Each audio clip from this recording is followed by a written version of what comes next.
Hey guys, once again, it's Slave to the Games. Thank you for choosing to hang out with me, whether you're new or old, and without further ado, let's dive straight into the Bloodlines 2, or World of Darkness video, where I'll be covering multiple subjects as always. The first subject we're going to be going over is the Maeghar. Sorry if I mispronounced that. If you know the correct way to pronounce it, please comment below, because I looked everywhere and I couldn't find it. Most share no common ancestry with each other, and many do not even hail from the same clan. They are merely a collection of accidents, a mixture of blood and fey-blooded word that should never have been possible. Effectively a specific kind of caitiff. There's no kinship here, no sense of shared destiny. Originally, the Maeghar were, and once again, sorry if I'm wrong, called Kaist, a collection of isolated accidents that appeared when a Cainite tried to inflict his curse on a being with fey blood. When the Middle Ages drew to a close, the Renaissance picked up and the Kaisid began disappearing as one of their lot sought to rule alone. They did not fight back. They did not speak out. They did not resist. They simply packed their belongings and left both disputed territory and their old name behind. In the modern Knights, Maeghar are solitary wanderers who travel from place to place, having no real ties to mortals or kindred.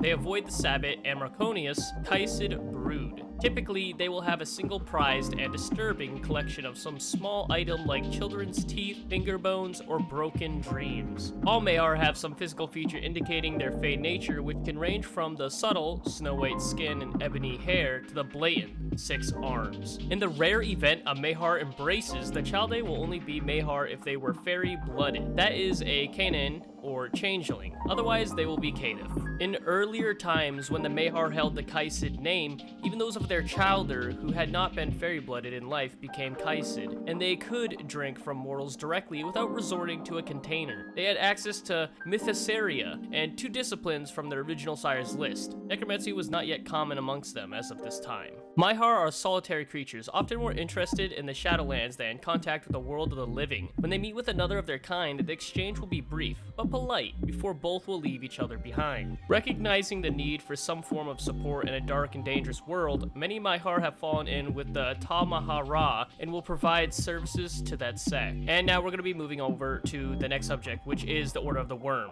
The Order of the Wyrm is a secret society even among the numerous secret societies of Clan Tremere. Its members believed to have uncovered a great secret about the clan and seek a way to survive Gehenna. The Order of the Wyrm is centered around the prophetic Al-Azif, a tome penned by the mad Arab Abdul al-Hazred. The Al-Azif purportedly reveals a universe much larger than most vampires would assume. One of the entities revealed within the tomb is the Wyrm, the incarnation of destruction and misery that will one day swallow the world. Combining this with the fragmentary lore of the Book of Nod, the Order of the Wyrm came to the conclusion that only by pledging oneself to this identity or entity could the clan survive the coming apocalypse. Using this knowledge, they deal in diabolism, summoning demons from the strange dimensions and with nearly unpronounceable names to do their bidding. They also seek more knowledge about this Wyrm, focusing on the mythologies of the Lupines. While the Order of the Wyrm claims loyalty to the clan, they also believe that the clan founder is no longer himself and has been replaced by something far beyond the kindred condition. They speak of a great white worm that has taken its place, pupating to birth out some horror that will take control over the clan. They prepare for that event while keeping their beliefs and activities a secret from the rest of their clan and the Camarilla. The exact number of followers of the order is unknown. It is known that Patricia von Bernstein, regent of the Rhine-Main region, is one of its heads and seeks a way to harness a tainted nexus beneath Frankfurt for her agenda. Another agent, Walter Ramsur, operates in Vienna itself,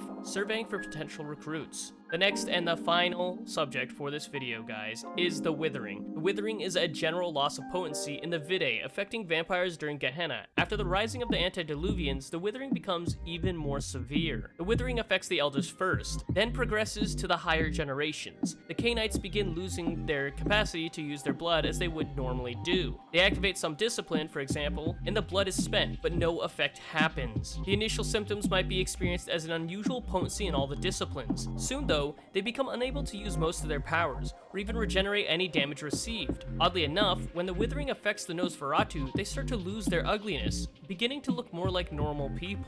The only remedy to the Withering seems to be committing diablerie upon other vampires, but even this is only a temporary solution. Some Cainites think that the Red Star is a gigantic thing from beyond that drains away vampires' stolen life force. Others think that something happened to Cain. Still, others blame the Withering on the mysterious mortal mages, or a hidden antediluvian who found a way to siphon attribute all canine power to himself, a new disease, or any of a dozen other causes. Many fear that the Withering is God's judgment on the kindred, though they disagree with the rest about the immediate mechanism that weakens the curse of Cain. And with that, guys, comes the end of the video. Once again, I thank you for hanging out with me. I hope you learned something new and enjoyed the video. If you did, don't forget to leave a like and subscribe. I very much appreciate it. Of course, as is this being optional, so is it checking out my merch store and my Discord and my Patreon to help further support me and what I do, and then possibly hang out with me and play other games at some point in time. And with that, guys, I'll catch you guys in my next release and my next video. Have a great day.